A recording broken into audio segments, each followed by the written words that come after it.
Welcome back to the Papa Meat channel. How you doing? How you doing? Come on and sit down because today we're going to be talking about Beyblades. Every generation has their iconic toy, whether it was the baby boomers with their Etch-a-Sketches or Gen X with the goddamn Rubik's Cube. Each age of youth has a cultural moment with at least one gadget, trinket, or game. What was ours? What would have mine been? Beyblade, inspired by the traditional Japanese spinning top game Beigoma, released in 1999 and quickly grew into a massive hit, and it's not hard to see why. Similar to Pokemon, Beyblade products were also marketed alongside an anime, inspiring waves of kids to let it rip on just about every hard surface they could get their unwashed little hands on. At its peak, the Beyblade craze got so out of hand, schools and public areas began banning the toys over safety concerns. Kids were getting creative with the Beyblade launches, shooting them directly into the air or even at each other's faces, completely underestimating how much damage a fast spinning top with plastic blades could do. It was all fun and games until your Gen 1 Dray Seal fell off the classroom desk at full speed and performed a burst finish on your crotch. Those are probably moves or characters in the game, I don't know. One parent even reported to their kid's school that she suffered a serious eye injury after her son launched a Beyblade off the table and onto her face. Injuries like this led to school-wide bans across the world, and even today, you'll find plenty of battle scar pics posted online now that new generations of the tops are mostly made of metal. The newer, more durable metal Beyblades were causing more than just injuries. They were doing property damage as well. In one well-known piece of internet lore, two kids destroyed their family's bathtub after using it as a battle arena. While they were yelling out special moves and getting hyped, they were scraping the enamel off the surface and even breaking apart soap holders and entire chunks of the tub itself. In total, $500 of damage was done, and this resulted in the kids' parents posting an eBay auction for the 8 powerful bays that demolished their tub. And apparently, after breaking the kids' piggy banks and only finding $125, they thought it was fair to cover the rest of the repair costs by selling the beloved tops. Featured prominently on the listing was a photo of the weeping children. This went viral on 4chan, leading to so many fake bids that the post was removed from eBay entirely. This is all to say that Beyblades were an inescapable nightmare for many schools and households during this time. There's no way for me, I don't know. I wanted to just ask, did you ever get into Beyblade when you were younger? No, I thought it was gay. I thought Beyblades was lame. But me and my friends did do this thing where we built... where we kissed each other and we had anal sex? No. Oh, okay.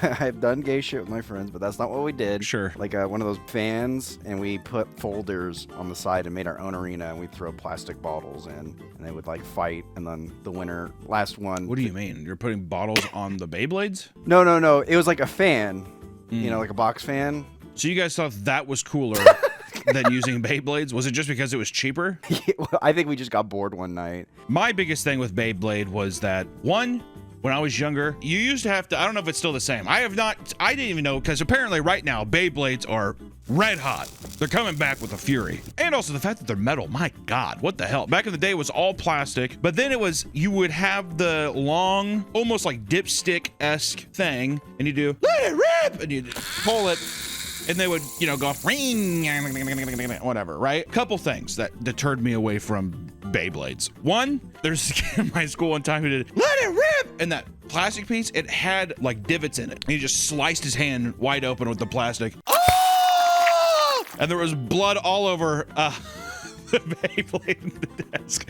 This is at school. And I mean, your teacher at the time is like, I mean, I don't know, they're spin tops. This is like a Depression era toy, you know? And they're like, I guess this is cool, like whatever. But you got the kid's like, ah! And he's holding his hand, blood everywhere. So then I was afraid to even like use the fucking thing, because I was like, how do I hold this where I don't, whatever. And then also the show just did not look good. I was getting pussy watching Pokemon with my boy Ash. He's like going town to town being like, oh, yo, what? That's Ash going town to town. Yo, what? Who are you? And she's like, Missy. He's like, I'm about to eat it. You better put it behind a cage because I'm about to eat it. Beyblade, though, I was like, I've seen the thing. Like, here's the thing. There's Pokemon cards. You're like, I love this Pokemon. Look how cute he is. Whatever it is, right? I've seen the Beyblade. I've seen it work. It's never like that in the show. In the show, there's sparks and there's, you know, whatever. Is there like demons or something in the show? That's Wasn't what I was there like wondering. monsters? Is there like monsters inside of them? Because other than that, it feels boring. Because it just. I don't fucking know. I don't know. There was too many shows. Look at Ash versus look at the main character of Beyblade. I'm gonna fucking hang out with Ash, dude. I don't know who this guy is. I don't want to fucking hang out with him. So that always kept me at bay. Now, granted, Granted, there was many times I was tempted by Beyblades. You go to a kid's house, some ornery kid, some kid that you're like, why the fuck? You ever hang out with a kid, you're like, why the fuck am I hanging out with this kid? You ever do that? You hang out with that kid, he's the guy who has the giant fucking plastic hell pit arena. You're like, what is this? It's my Beyblade arena. And you're like, just lets it go off. Giant purple fucking monstrosity. Looks like Grimace's asshole just right there in the fucking middle of the room, you know? There's been a couple times where I'm like, oh, God, that's kind of sick. My friends always had like even WWE stuff. I didn't really know any of them, but he had the ring, and you're like, oh, this is sick. And I go home and I'm like, what the fuck am I gonna do? What am I gonna play with middle-aged men, like real men? I had Dragon Ball Z. I had fucking Pokemon cards. G.I. Joe? I had one G.I. Joe and it freaked me out. Oh, because you'd undress him and see his, yeah. He pulled out his pants, and there's nothing there. Yeah, it's a, yeah. He just had his bottom surgery. This is Joe 2 months on T. He's like, hoorah.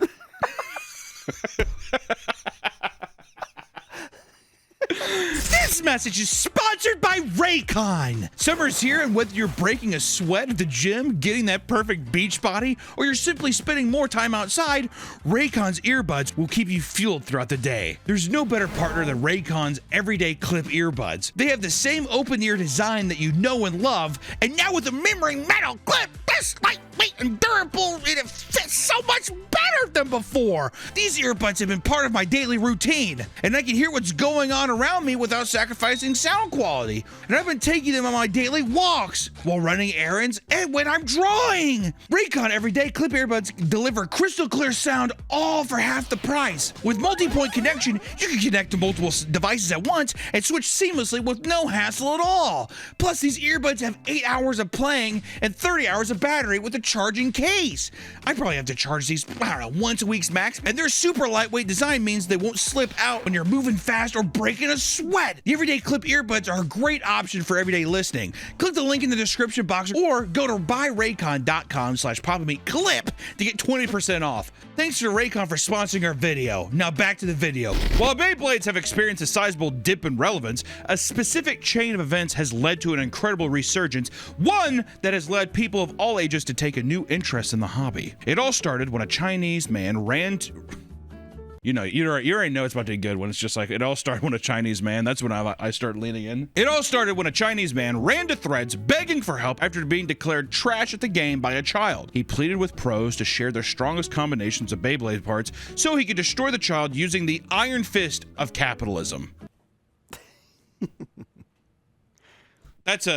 Wow, that's an impressive sentence. Also, just for the sake of people who have never used Beyblades, it's not that you just buy a Beyblade. You like Frankenstein it together with other pieces. There's different parts, yeah. There's like a centerpiece and there's like armor on the top. And there's different classes, which we go into. Places like Hong Kong and Taiwan started hyping up Beyblade, again, due to the post-virality, shooting it back into the mainstream. Younger people were enticed to try the game out, while older folks were hit by the nostalgia and wanted to relive their childhood. And suddenly, adults were meeting up at parks and other public places to host Beyblade events. One tattoo parlor in Japan famously opened up its doors at night to host underground Beyblade tournaments where around 30 adults could be seen shouting and jumping around from the heart-pumping action. Which I gotta say, if you put a thing, like, I don't know what game it is, whether you did, but it would be a thing where it's like, if you lose, they cut off your thumb. Jesus fucking Christ.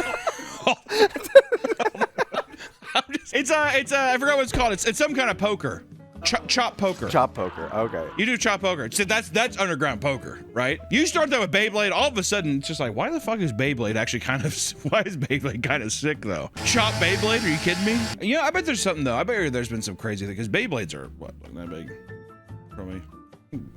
Someone shoved the Beyblade up some guy's ass before. Ooh, inside of it? Ooh. Yeah, exactly. One butcher in Hong Kong even began offering free pork bones and meat to anyone who could beat him in a Beyblade battle. That is fucking sick. That's like an... That is so sick. Yeah.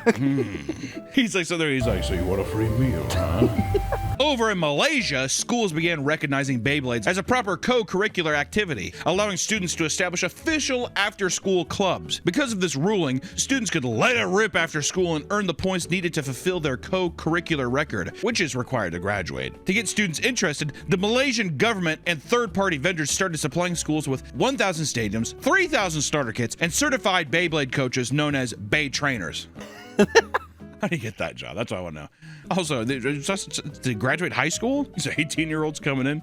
How old are these trainers? See, now all of a sudden this co-curricular activity, I'm like, I better keep an eye on those Beyblade trainers. What if they're like 60 years old, like Master Miyagi?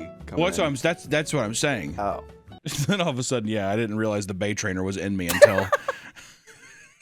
You know what I mean? Outside of schools, more and more third spaces such as Beyblade-themed cafes are popping up that host weekly local tournaments. Even brands like Durex took advantage of the newfound spike in popularity by creating graphics of Beyblade-shaped ribbed condoms to market their products. One ad claimed that they were the ultimate offensive gear ready for any late-night showdown. The hype of Beyblades would grow so massive that the second wave could no longer be contained to a single region, eventually spreading across the world. Soon, Beyblades began infiltrating communities no one expected. One man documented a parishioner at his church who approached him and popped his trunk only to reveal an entire Beyblade setup, leading several members of the church to kneel down and run the set in the middle of the parking lot. That's a good way for people to take a knee for the Lord, Yeah. Gentlemen. I think that's awesome. Beyblades is bringing people and communities together. Who would have thought? Should have got a better anime. Yeah. The anime, it's just thinking about the anime. Oh, they should remake it. No. No. Oh. It as a underground hobby. See, when it blows up again, it's gonna be dead. Even the metal is crazy. A fucking metal armor on it now. Fuck's sakes, good lord. At concerts, people reported seeing adults stepping away from the music and sneaking off to the food truck area to Blade. They played Beyblade. Even orthopedic doctors are having to seriously urge bladers to warm up their wrists before playing due to a massive spike in wrist-related injuries. Okay, come on now. At least stretch. Yeah, that's gonna be a thing for old people in the future. Is it kind of cool that it's all older people sitting there and being like, let me step away in Beyblade versus seeing kids do it? Oh yeah, I think it makes it way cooler. Like once you see the kids do it, you're just like, yeah, get fuck the that. fuck out of here. Exactly. Also, I don't think kids would play it because they're gonna see older people doing it, being like, that's lame. So it is. Also, do kids still? They probably don't like it because it's not digital. It's not on the computer. It's not a game. Now, if there's digital Beyblade, that's where the kids come in. Mm-hmm. That'd be awesome. Wish I was a kid so bad. Because Beyblade is such a cheap hobby, the barrier to entry is pretty low. As you would expect, however, it's becoming a bit of an addiction to some. People who are brand new to the hobby are already acquiring piles of Beyblades in a very short time. Ever since the release of Beyblade X, the newest generation that started in 2023, people have been rekindling their childhood love of the game, now armed with adult money. One couple admits that what started as a small collection of 1 or 2 Beyblades has turned into an insane horde of products and an unstoppable itch to buy any shiny new model they come across. Let me ask you this. Hand parts, is it like a blind box thing? Or are you buying the specific thing? I'm curious if Beyblade's doing the thing where it's like, oh, we'll see which one you get. Is there versions of Beyblade like that? Basically what I'm asking is there Beyblade gambling? I think, I think they sell a whole Beyblade one, but people and then you can Frankenstein them. Exactly. I people see. who are really into it's like, you need this body with this kind of handle and this armor. Creating the perfect warrior. Exactly. The perfect blade. For one man, the rush of buying new Beyblades only came to a halt when he got destroyed at a tournament. From there, he started focusing on meta-approved Beyblades and is now fully invested into competitive play. Nostalgia isn't the only thing causing people to buy into the resurgence. Some people actually become entranced by the spinning colors and sounds of the tops clanking against each other. See, now that I could see as an ASMR thing. We talked about the pimple popping thing. What's that mean? That's an actual audio. And you're like... If I can go to like a Rain Man stance, like, yeah, oh my god, it's spinning. Like I could see that. If you think about it, fidget spinners are kind of like Beyblades. You're just sitting there. Oh my god. Like one fan who claimed that they were too old to get back into Beyblades. That is until they saw a TikTok of a Beyblade spinning, which hypnotized them into opening their wallet. According to them, the sound of spinning Beyblade is absolutely hypnotic. They started buying more, but admit to not wanting to venture out into the community events because they think it's creepy to battle against random children. I mean, dude, you're playing a game. Also, that leads to an interesting question as well. We understand the plights of a trading card game store. Like we've gone to Magic tournaments or whatever. It's atrocious. It smells horrible. You also just have to be with like the goofy, like it's just, if it's not your core friend group, maybe when you're younger, there's like a mysticism to it to where you're like, these people like what I like. Yeah. But the older you get, the worse it becomes. You're like, oh God.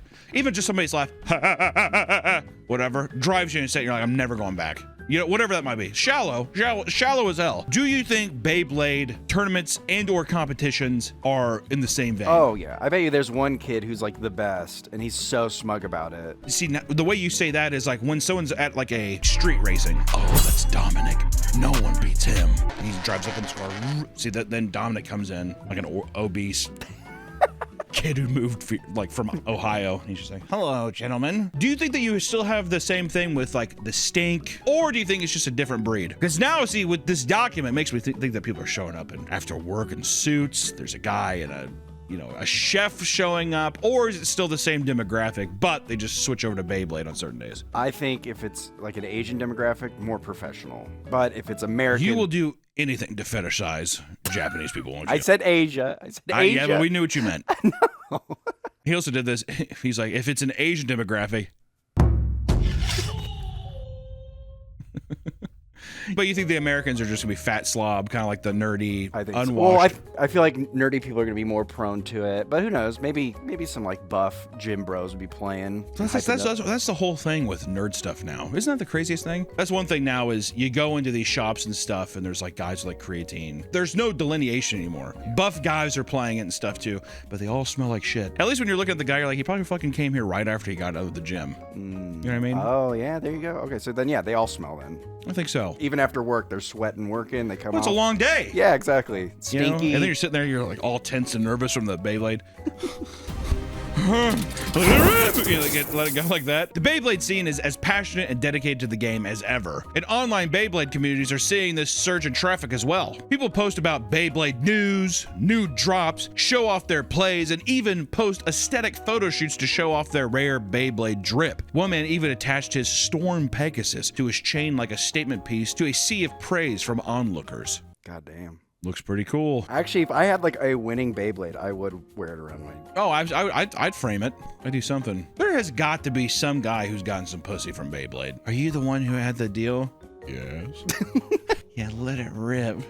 Boing. Others embrace the Beyblade lifestyle by bringing them along wherever they go, because no flat surface is safe from a true blader. One man posted a pic of his immaculate Chili's dinner spread and his date sitting across from him with his Beyblade perfectly framed to share with his Bay brothers. While the sick Bay got a positive response, many of the comments were focused on the woman's breast. Also, I think that it should have been a picture mid-rip.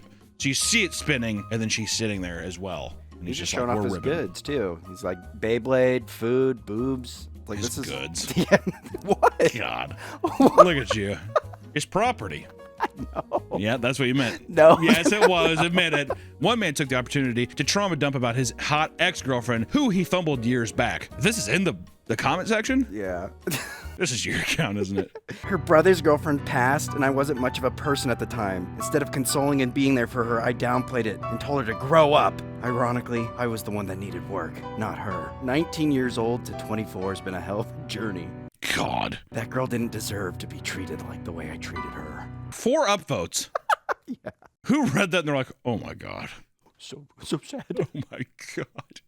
Hold your head up, Bay brother. Also, like, what kind of fucking response to that is like a guy being like, at Chili's with my girl and my Beyblade? When I was 19, I was not the man who I thought I needed to be.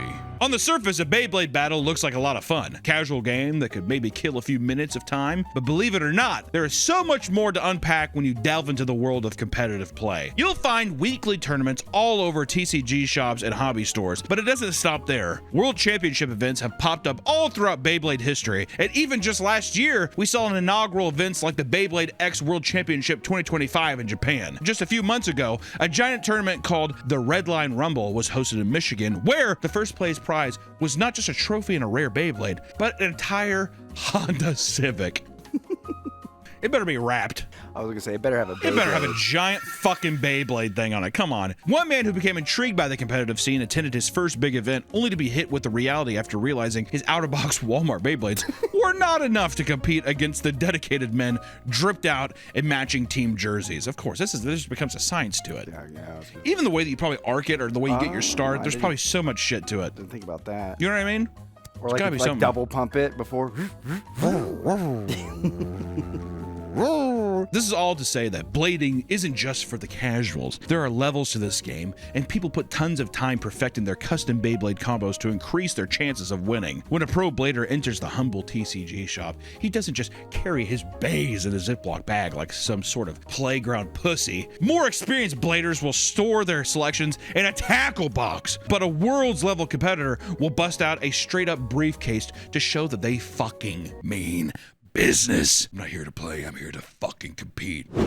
The same way a world-renowned sushi chef cares for his knife, a blader will care for his hands. Some even opt to wear fingerless gloves to protect their launching hand from unforeseen bruises, cuts, and other ouchies. Many admit being too embarrassed to wear them for fear of judgment, but that kind of cowardice won't win you a goddamn Honda Civic, alright? Like any game with a competitive scene, players will flock towards any strategy or gear that even slightly increases their odds of winning. Outsiders will claim that each match is just a gamble, but there's a reason bog standard bays off the shelf aren't winning any major tourneys, alright? There's a surprising amount of tech and matchup knowledge in higher tier competitions. For example, even the launcher you use to send out your bay matters greatly. There are ripcord launchers and string launchers, each with different variations and handle shapes that influence the speed, control, and angle of your release. Often when people doubt that a player's launching technique has any real impact on the battle, there will be Beyblade historians that will tell you how foolish you are and cite specific matches they can analyze to prove their point. And don't think for a second your decision making ends at your launcher. The real fun begins once you realize there are literally thousands of different combinations of Beyblade parts, each with their own levels of strength, speed, and potential to ruin a 10-year-old's day, alright? And of course, some bladers think that having this knowledge gives them a pass to be arrogant, like the man who reached over to shake the opponent's hand right after they both launched their bays, only to lose and be laughed out of the store. They're being dicks. Any competitive scene will have cringy tryhards, and Beyblade is no exception. Sweat lords will attend locals with as little as $10 in prizing as they scream out their special moves like their life depends on it. Please show a small compilation now. Don't blink or you'll miss it! 3, 2, 1, go shoot! Never defeated, never knocked out. Yeah! Why does that make me want to do that, Nick? I want to experience that so bad. Is this moves they made up themselves, or are these pre-existing things? Is this from the anime, or is this them like the same way they're like Kamehameha? Probably a mix. I think the original ones are just going to copy what they saw on the show. Well, I'm going to, if I did it, I would make my own move. Yeah, I would make my own too. Just off the cuff, what would it be? Kimchi. You would just yell kimchi? That's the first thing that popped in my head. That's the first thing that popped. I think you're just hungry. What would yours be? Hell Typhoon. Simple, borderline, dumb. Hell Typhoon! That has a nice ring to it. I'd have to play with it. Yeah. That's the first thing that comes to mind, though. Something simple. Hell Typhoon. It makes you a better player, I think, if you scream something. It gives you more energy. Would Titty Twister be good? I think so, if you're like a bro. Titty Twister! You do that boom here, and then you go up and you try to like titty twist your opponent. He's like, ah! I saw a really cool Beyblade. I think it was a 3-for-all with 3 of them, but he got shot out and he got launched into the air, but then he came back down and hit them both when they got out. It looked, I'm not explaining it. Cool. Some Beyblade locals are teaming with main character energy. One man who went viral online is seen fitted with leather gloves and taking a dramatic deep breath before his final match with a player who goes by Super Dragon Zord. The dragon. I knew I had to face him someday. After losing, he shook Mr. Zord's hand. After the winners congratulates him, he lets out his most powerful anime voice as he declares, I won't lose next time! That was I won't lose next time now. I like the energy. See, this is where I'd be like, that Beyblade is not for me. Maybe me and the boys could play, but I couldn't do the... You couldn't do the shout, I couldn't do the public competitive scene. I don't think so. It's a show, though. It's kind of like WWE. It's like your kayfabe, you know? I guess that's true. Maybe if I'm there and I get into it, maybe that's a different story. I don't know. For the most part, the Beyblade resurgence has been a very positive and exciting thing. But what's a fun child's hobby without scumbag scalpers looking to make a profit, right? Because they're always got to be there. While scalping has always existed in the scene, it has become a much more noticeable problem problem because of this recent boom. So much that, similar to what happened with Pokemon, it is actively deterring people from wanting to continue playing. Fans have begun making impassioned pleas to not notify anyone if they see Beyblade products in stores for the fear of alerting potential scalpers. Unfortunately, stores are now being forced to lock Beyblades behind glass to avoid shelves being bum rushed the moment they fill back up. Tactics like this also prevent scalpers from stashing tops underneath shelves, just like they did with Pokemon cards. And in parts of Asia, Beyblades, and specifically Beyblade X, are nearly impossible to find in stores now. Scalping in Beyblade scene has gotten so bad that tournaments are actually banning rare tops that have become nearly impossible to purchase thanks to their behavior, feeling like it goes to the very few owners of them have an unfair advantage just because it's impossible to get. The sheer passion that Beyblade scalpers have for making a quick buck off children's entertainment is downright sickening. Numerous people have reported watching grown men rip Beyblades out of children's hands just so they can add one more to their online inventory, which what the fuck else is new? How many times have we heard that? Fucking Stanley Cups, I mean, anything where someone can make money, like, don't even bring the kids now. If anything, which is fucked up to say, but it feels like it's becoming a thing where if a child wants a toy or something, just like, you have to get it yourself almost. If you're a grown adult, you have to get it yourself. Because now you're competing with these fucking troglodytes. You know what I mean? No longer are we in the era of going to a Walmart or Target. Oh, I'm gonna get that. Many scalpers know what they're doing is wrong, but don't care if it means a good payday. Others, however, are doing some crazy mental gymnastics to justify their behavior. Some believe that given the current market, Beyblades are no longer just toys, they're collectibles. And this means it's okay to price and sell them as luxury items. Duh! And the obsession with Beyblades has driven prices up so high that even regular thieves are breaking into toy stores and stealing them because the word has spread out about how valuable they are. Which once again, feels like an extension of... We saw the same thing with Pokemon. People break into card shops and steal the Pokemon product. I think that it's become such a thing now that even Pokemon stores are becoming like diamond banks, and they'll lock up their shit to where now I think that these scalpers are other people who can't get their hands on that Pokemon product are now going into other things like Beyblade, where they see a rising market and stuff before it gets crashed. They're opportunists. Yeah, They're like, 100%. I want to get on the ground floor. Yeah, and because of these scalpers too, what's fucked up is that it does bring more people into the hobby for the wrong reason, of course, of being like, well, there's money to be made here on this thing. Even though it's interesting where, of course, it's gonna end up in a spot where scalpers ruin it. It happens. That's what's happening already. But Beyblade, I don't think is as big and as strong as like a Pokemon to last. So it sucks seeing it come from a thing where a Chinese post brought in this huge crazy resurgence of people wanting to play in the Asians, bring it over, and of course it just gets ruined. But that's a tale as old as time at this point. Honestly, seeing a nearly 3-decade-old toy with a lot of nostalgia behind it garnered this much new attention is a special thing, and something that I don't think happens at all. I mean, if you look at Pokemon never really went anywhere. Pokemon's been that big, it just for some reason accrued a new level of value. But I think like Pokemon cards have been around since every game. I mean, like every game or new iteration, Pokemon cards have been around. But for Beyblade to seemingly fall off, and if they have been around, they have not had the same cultural relevance. To have it pop back up in this way is like lightning in a bottle. It seems like it. Whether you're an old head who started your journey with the first ever Spin Dragoon, or a new blader making your debut with Beyblade X, don't let scummy scalpers and sweaty tryhards stop you from potentially joining a fun new community. As with anything, you know? And I think with any new community or something, get the boys together, dude. Get the bitches together and have a good time, right? With your bro or bitches, hang out, vibe out, see what's up. And then if you do feel like you have a configuration, why not frill out the feathers and peacock at a local event and see if you can't fucking win something. Beyblade, interesting concept, interesting to see its rise, interesting to see where it goes, Nick. I want big Beyblades. Like, could you imagine? Huge. Like, I'm surprised with 3D printing that has not happened. You know what I mean? People can print giant pieces of stuff. It probably has somehow. I saw some, they weren't actual Beyblades, but they're like machine parts. They're like this big. Some guys just spun them, and it was like an oil, and it lit up. I've seen that, yeah. If it got to that big of a thing, it becomes like robot battles, though, I think. It teeters into that. I don't know. You know what's the interesting thing about Beyblades, too, is it does seem like if you have an old one, that is kind of a fun collectible. I like something that it's that tangible, and you're meant to just like bash it into something. Yeah. That's kind of sick. It really does become a gladiator or a racehorse. Yeah. Where it has its time. You win with it a bunch, and I think that's when you frame it and you're just like, that was the champion. You think it's an honor? You should have seen it. your Beyblade breaks, like during battle?